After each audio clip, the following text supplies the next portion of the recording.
നമ്മുടെ അച്ഛൻ പറഞ്ഞു ഓട് ഇതാണോ? അതെ, അതിലേക്ക് ഫോക്കസ് ചെയ്താൽ നിങ്ങൾക്ക് അപ്പൊ കാണാം എല്ലാ ഓടുകളിലും ഉണ്ട് 1917 കൃത്യമായിട്ട്. അപ്പൊ ഈ പഴയ കാലത്ത് ഓടോ ഇതൊന്നും പൊട്ടൊന്നുമില്ല, അത് മെയിൻറ്റെയിൻ ചെയ്തതിന്റെയാണ്. ഇപ്പൊ ഈ പറയുന്ന വുഡില്ലേ, ഇവിടെ പില്ലേഴ്സും കണ്ടില്ലേ, ഇപ്പൊ ഉള്ളിൽ കയറുമ്പോൾ പല പില്ലേഴ്സ് നിങ്ങൾ കണ്ടു, മുകളിൽ കൊത്തുപണിയും കണ്ടു.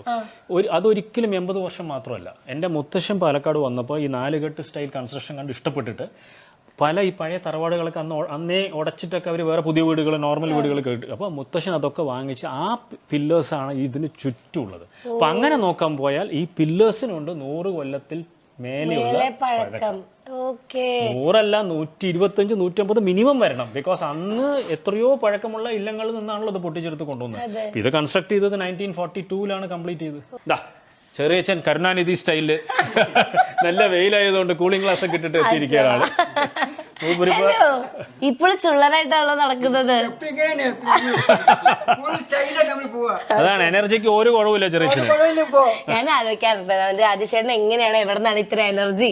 ആക്ച്വലി ഫാമിലി മൊത്തം ഭയങ്കര വൈബിളുള്ള ആൾക്കാരാണ്. എന്തൊക്കെ വിശേഷങ്ങൾ? കുഞ്ഞുങ്ങളുടെ അടുത്തൊക്കെ പോയിട്ട് വന്നാണ്. ഒരു മോള് ആർമിയില്, വേറൊരു മോള് ഹോട്ടൽ മാനേജ്മെന്റ്. പച്ചക്കറി പോയിട്ട് വന്നു. അവിടെ 3 മാസം ഇരുന്നായിരുന്നു. ഓ ലക്നൗ, നിയർ ലക്നൗ. മോള് മേജർ ആയിരുന്നു ആർമിയില്. അവരുടെ ഹസ്ബൻഡും ബിക്കോസ് അവര് ലേഡീസ് വൈഫ്സ് അങ്ങനെയൊന്നും കൺസിഡർ ചെയ്യില്ല. So she had to leave the army.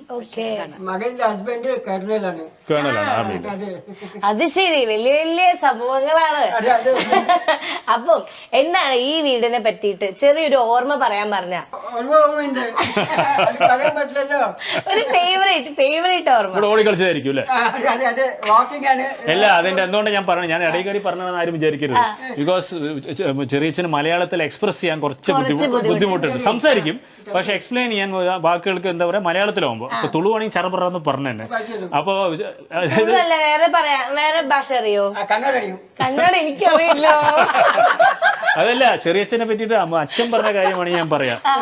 അച്ഛൻ 5 അനിയന്മാരാ, ഒരു അനിയത്തിയാണ്. ഏറ്റവും കുറുമ്പും ഏറ്റവും ഇവിടെ ഒരു സ്ഥലത്ത് നിൽക്കാത്ത ഒരാളാണ്. ഇപ്പോഴും അത് അങ്ങനെ തന്നെയാണ്.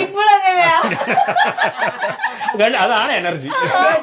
അതെ, കാരണം ഞാൻ അവിടെ വരുമ്പോ തന്നെ ഉണ്ടല്ലോ ആ ഒരു ഫുൾ ആറ്റിറ്റ്യൂഡും ഇപ്പോഴും ഉണ്ട് അത്. എങ്ങനെയുണ്ട്? പിന്നെ പറയോ, ഒരു ഫേവറേറ്റ് മെമ്മറി പറയോ? ഓടി കളിക്കണ തന്നെ അല്ലേ? അങ്ങനെ പറയാൻ പറ്റില്ല. ഇംഗ്ലീഷ് സംസാരിക്കോ? അത് പറയാൻ പറ്റോ? അമ്മ കല്യാണം കഴിഞ്ഞ് ഇവിടെ വരുമ്പോ അമ്മക്ക് 16 years ആണ്. 16. ഓൾ ദ ബ്രദേഴ്സ് ഒക്കെ സ്ലൈറ്റ്ലി യങ്ങറാണ്. അപ്പൊ ഇവരൊക്കെ അപ്പൊ കളിക്കൂട്ടുകാരായിരുന്നു അമ്മയുടെ ഇവരൊക്കെ. കല്യാണം കഴിഞ്ഞ് വന്ന സമയത്ത് അറ്റാക്ക് വന്നു. അത് മെമ്മറിയൊക്കെ പോയി.